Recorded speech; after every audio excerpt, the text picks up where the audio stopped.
On today's Hashi, I'm discussing state economics dependent on home building, the drop in home sales and May retail sales report. Today is Tuesday, June 18th. I'm Byron Lazine, and the Hashi starts now.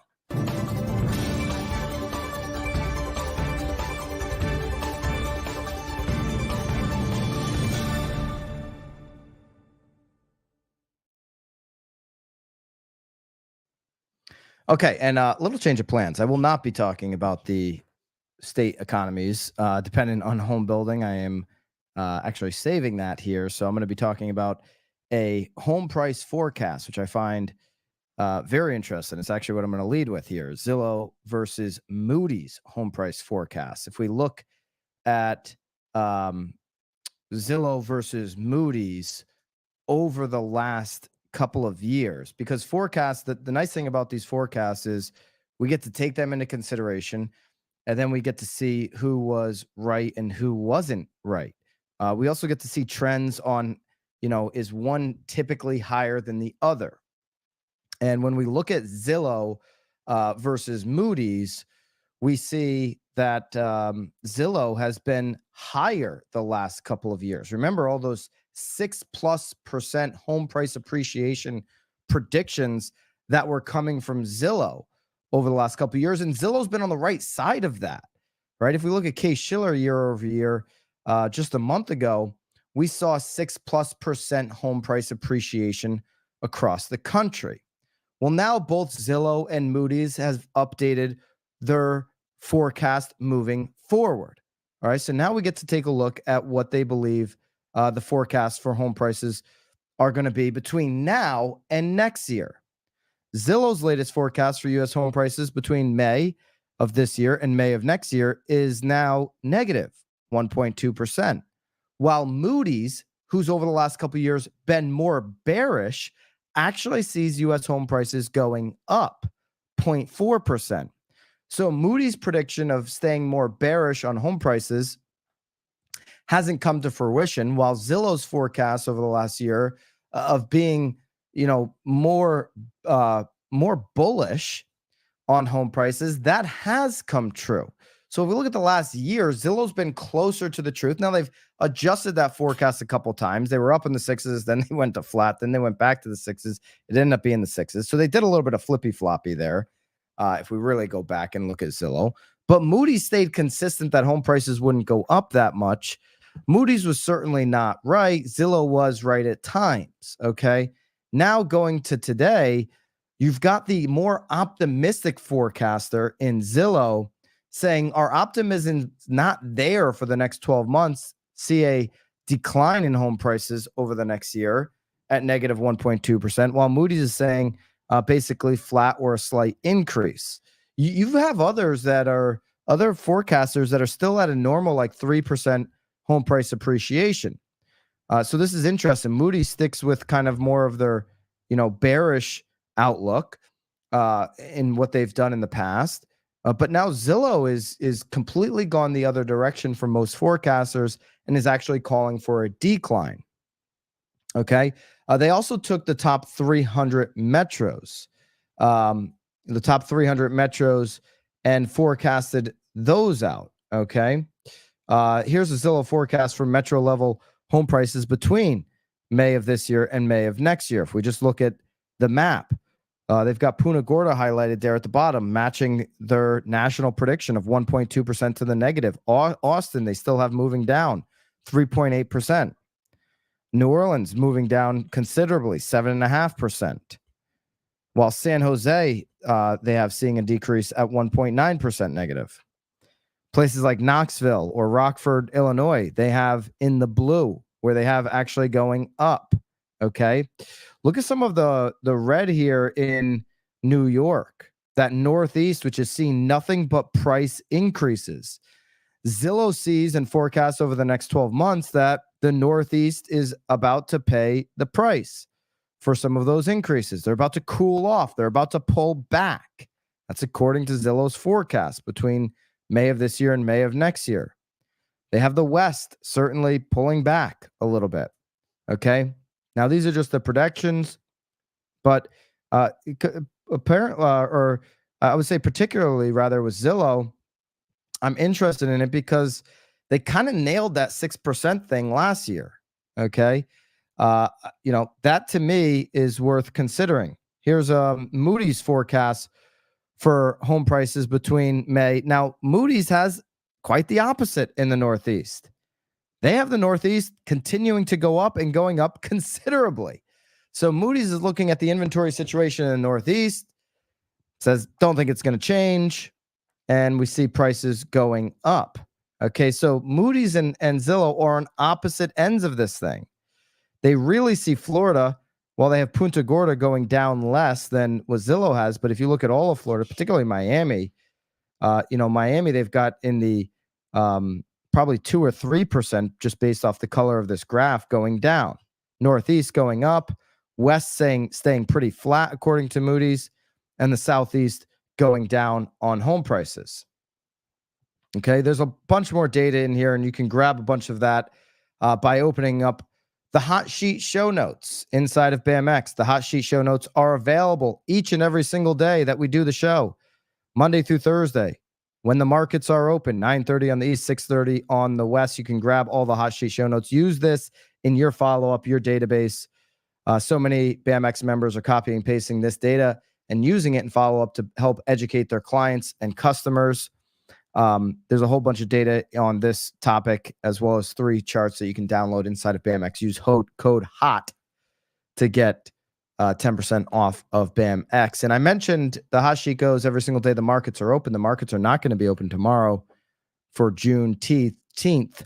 So no hot sheet tomorrow, but we'll be back on Thursday. Just to wrap up the Moody's versus Zillow, you've got Zillow's chief economist, Skylar Olson, saying the effects of rate lock, owners holding on to their existing homes, and low rate mortgages appear to be lessening over time. Even the most outstanding mortgages have a rate well below what's currently being quoted on the market. Home sellers are returning to the market, but finding buyers hesitating. Fresh listings of houses rose significantly over the last year, outpacing sales and cooling buyer competition and home price appreciation. Zillow forecasts further price relief on the horizon, further injections of inventory, and mortgage rates expected to stay elevated through the year should temper competition. I think what we're hearing here presents a significant opportunity for agents to help educate these people who are on that rate lock fence.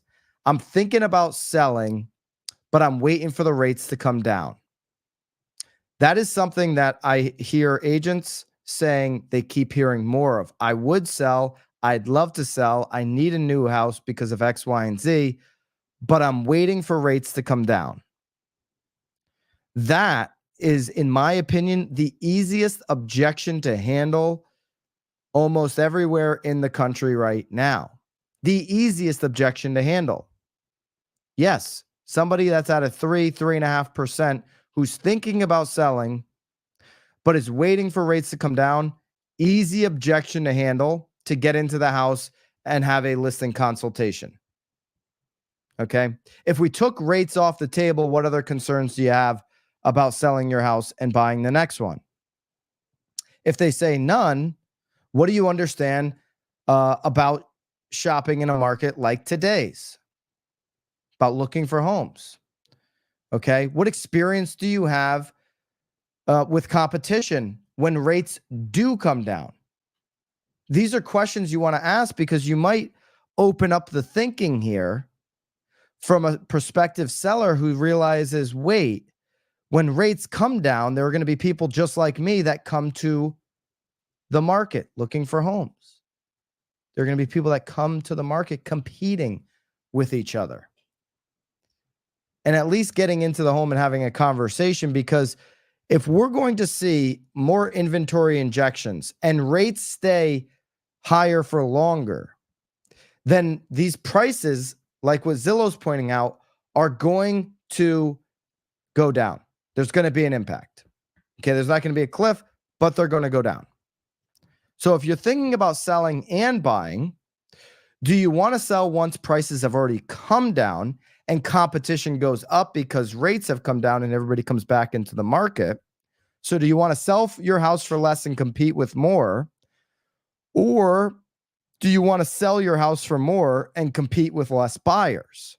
That's the situation we're in today. That's why that objection to me is so easy to handle once you paint out the facts and use some of the data that we have here, obviously available for you. All right, going to a Redfin report. This is highlighting what we've been looking at. We're going to get existing home sale report on Friday. We'll talk about it on Monday, but a new Redfin report shows that a 1.7% monthly decline in home sales, total sales in May, with only 2 months in the past decade showing fewer home sales. Okay, so May is one of 3 of the lowest home sale months in the last decade.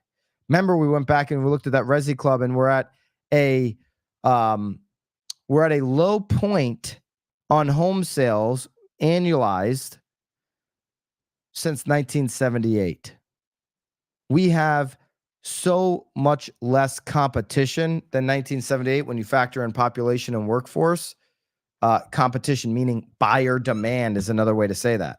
So going back to the person who's thinking about selling and buying, you have a record price right now or damn near it, and you don't have a lot of competition on the other end. So you've got more opportunity to negotiate in what is just going to be a historic low inventory market for a long time. Okay. You just have this moment of time in this time frame of it's always going to be a low inventory market. You have this period of time when you're going to be able to negotiate more than ever. Home sales fell 1.7% month over month in May, dropped 2.9% from a year earlier. Only 2 months in the past decade had fewer home sales. October of 23, last year, when rates went up to what? Almost 8%. Hit the thumbs up if you remember that. Don't hit the thumbs down. I think it's bad for YouTube. I know we'd probably hit the thumbs down for that, but and then May of 2020, what happened in May of 2020? Everybody was locked up. Okay. Metros where home sales increased the most: San Jose, 16.6%, Minneapolis at 11.7%, San Francisco at 10.5%. Metros where home sales declined the most: Stockton, California, Buffalo, New York, and what was that? San Antonio, 14.3%. Makes sense. We've been seeing San Antonio have issues here for the better part of the last year and a half. Okay. Here's your home sale chart according to Redfin's data.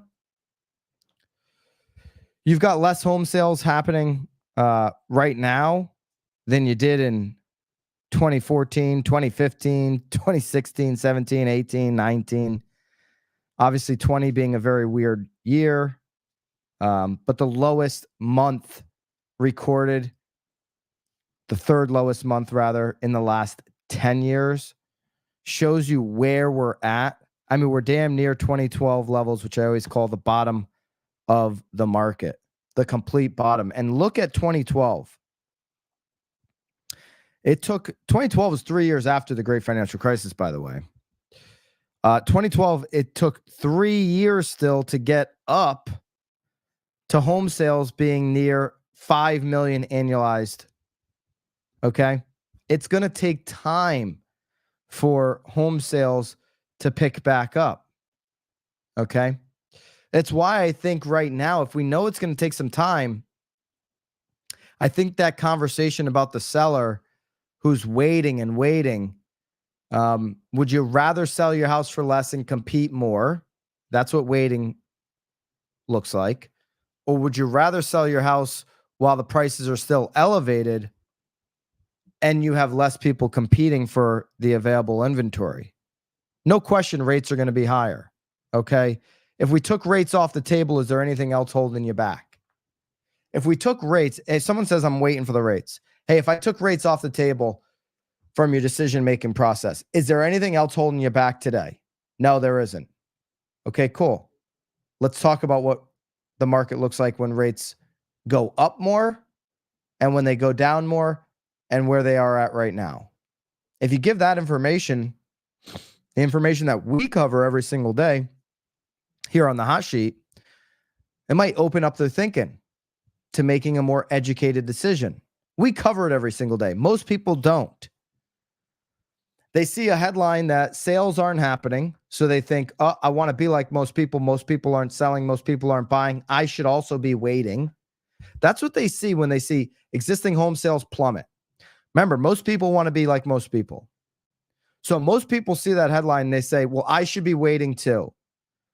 If it's what everybody else is doing, then I'm going to do it. Okay? When we know that if they've got a house to sell, and if money's important to them on the house sale, waiting likely isn't a great move. Zillow, who was bullish last year, is now bearish on the future of the market. Is Zillow a name that your consumer is going to resonate with? Yes or yes? Of course they are. They're using the app. They're not using your website. 3 out of 4 people use the Zillow app when they're looking up home data, when they're looking for homes. Hey, last year Zillow said home prices were going to go up 6+%. They were right. Over the next year, they've got home prices going down. So do we want to wait to sell when home prices go down, and how far down do we want to wait for?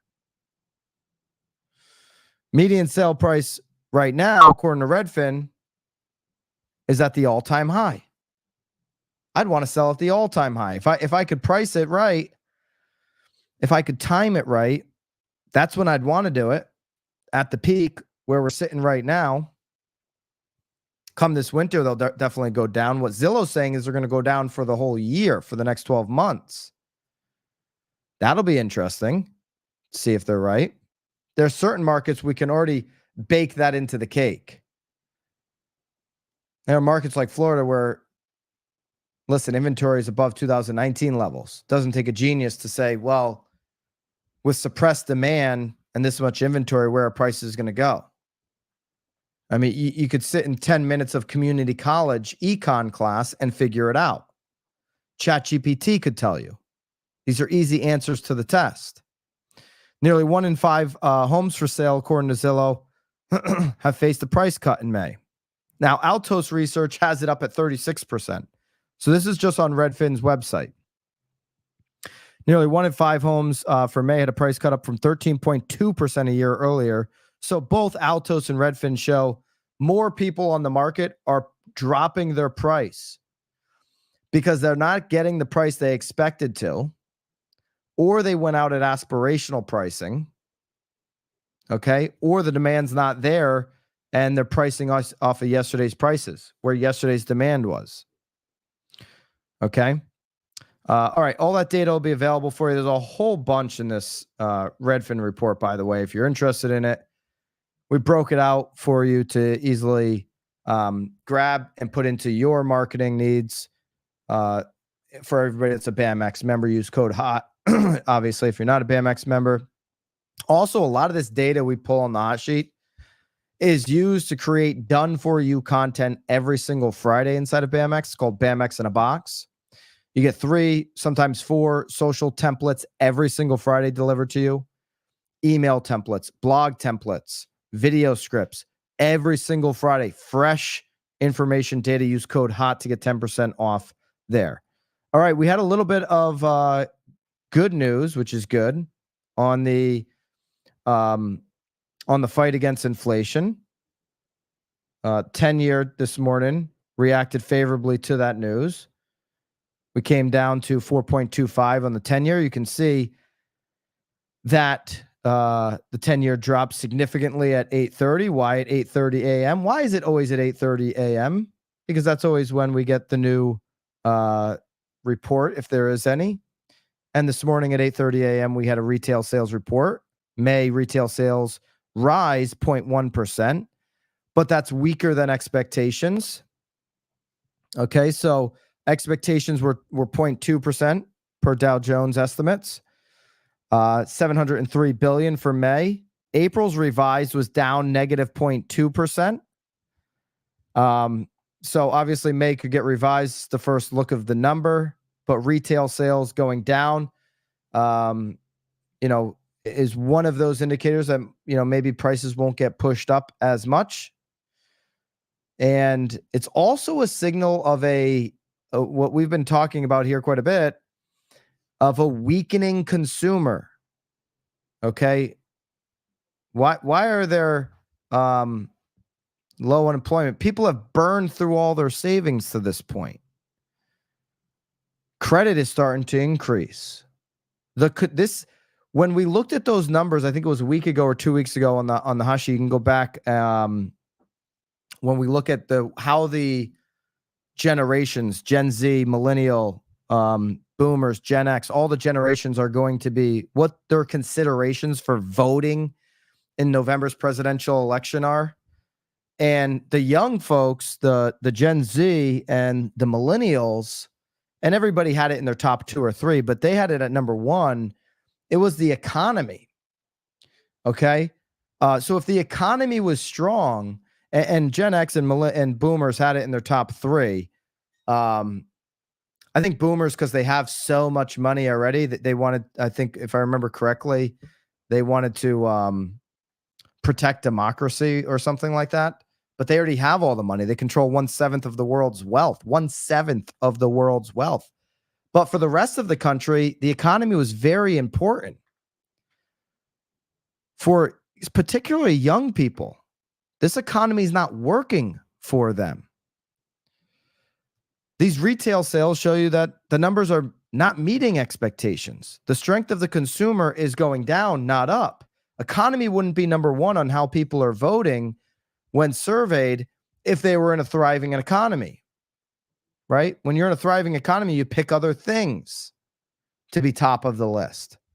But people are going to be voting on economy because the economy is hard for most.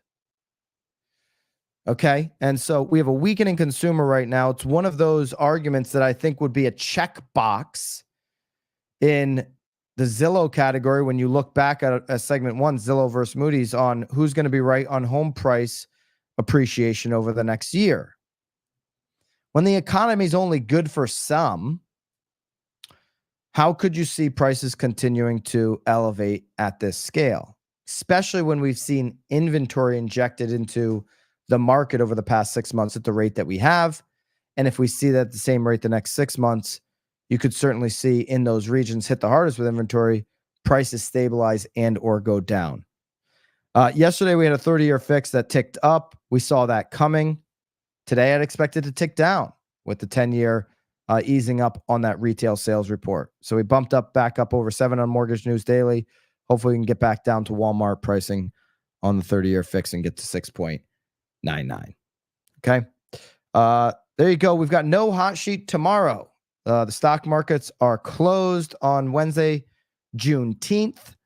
So hope everybody has a great Juneteenth. We'll be back on Thursday when the markets are open again. Hot sheet is open every Monday through Thursday when the markets are open. We go live on Friday only if there's breaking news. Oftentimes, Friday doesn't have a lot to cover. So we bump Friday into Monday. But if something is breaking, we then go live on a Friday, right? But when the markets are closed, the hot sheet's closed. So every Monday through Thursday, 9:30 on the East, 6:30 on the West.